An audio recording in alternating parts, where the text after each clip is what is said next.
এটা ভাই একটা প্রশ্নটা বুকামি করলেন। কেন বুকামি প্রশ্ন করলেন? তেল যদি খালি কি বাংলাদেশ শর্ট পড়বে আর অন্য রাষ্ট্রের তেল শর্ট পড়বে না? তো হ্যাঁ যে গুতে আমরা তো এই গুতি হবে।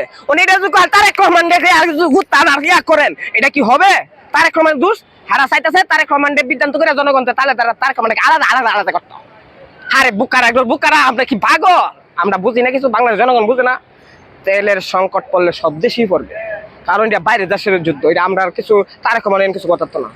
কয়েকদিন আগে দুঃস্থ হয়েছে তারেক রহমান বাইরের দেশের যুদ্ধ করে তারেক রহমানের দোষে। ও মা, আবার তেলের শর্ট মানে যখন করে শর্ট পড়লো তারেক রহমানের দোষ। যুদ্ধ লাগছে বাইরের দেশে, এটা সমাধান বাইরেরা বুঝবে।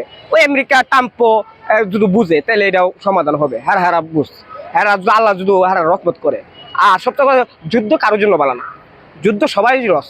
শত্রু হোক, আমি শত্রু আর বন্ধু হোক, যে হোক, যুদ্ধ কার জন্য বলা, শত্রুর জন্য বলা না। তা আমি তো চাইবো যুদ্ধ সমাধান হোক। এটা না কইয়া ওই তারেক রহমানের দোষ, ওই 13 সেকেন্ড বলে বিএনপির দোষ, এটা তো ঠিক না। এটা আমি ঠিক মনে করি না। যুদ্ধ হিসেবে বাইরের দেশ তেল পড়লে সব দেশের সঙ্গে পড়ো, আমার দেশে একলা পড়বো, বাইরের দেশে যে এগুতি, আমাদের দেশে এগুতি।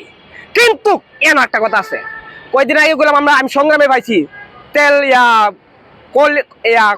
লাখ লিটার তেল যে উদ্ধার করছে, এটি কারা কারা জড়িত আসলো, এটার ভাই কর্তব্য গেলাম। আমি কোনো স্পষ্ট কথা ভাষা করে দিয়েছি, যারা বাংলাদেশ বর্তমানে প্রশাসন যারা নজরদারি আছেন, আপনারা ওই তেল উদ্ধার করতে হয়েছে কারা জড়িত সব বাই করতে হবে, এবং আরো তেল চুরি হবে।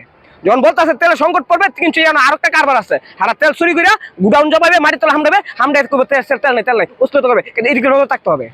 আর একটা কথা, যারা কোথায় তেলের সংকট পড়লে আমরা একটা ফরুম না, অন্য রাষ্ট্র ফরবো। আর হারা না খাই, আমরা না খাই রাখতে এটা সরকারের দোষ দিলাম, বাইরের রাষ্ট্র।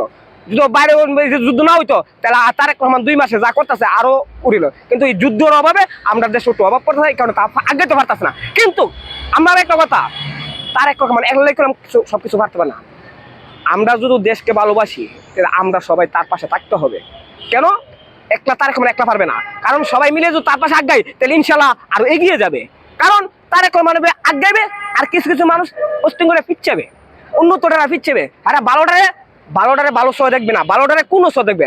আবার উন্নত রিপিট পা এটা আরো বড় করবে, মানে আর ভালোটার বন্ধুরা ভালো করবে, তারা মানে ভালো চোখে দেখবে না। তাই আমরা সচেতন থাকতে হবে একটা কথাই। আর যারা দেশ নিয়ে বিকিয়ে দেশ দিতে চাইবে, দেশকে উশৃঙ্খল করতে চাইবে, দেশকে নিয়ে তাল বাহানা সৃষ্টি করবে, তাদের বাংলাদেশের জনতা তাই দিবে না।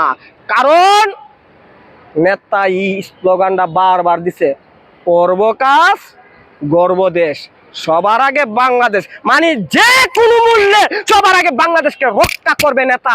এটা জিয়ার আদর্শ ছিল, আদর্শে। যেমন জিয়াউর রহমান যেইভাবে দেশ পরিচালনা জীবন বাদ রেখা স্বাধীনতার ডাক দিছে জিয়াউর রহমান, তেমনি ভাবে খালেদা জিয়া আপোষ করে নাই, 70 বছর জেল জুলুম করছে, দেশকে আপোষ করে দেশের ভালোবাসাতে এক বিন্দুমান মুস্তারা নেই খালেদা জিয়াতে।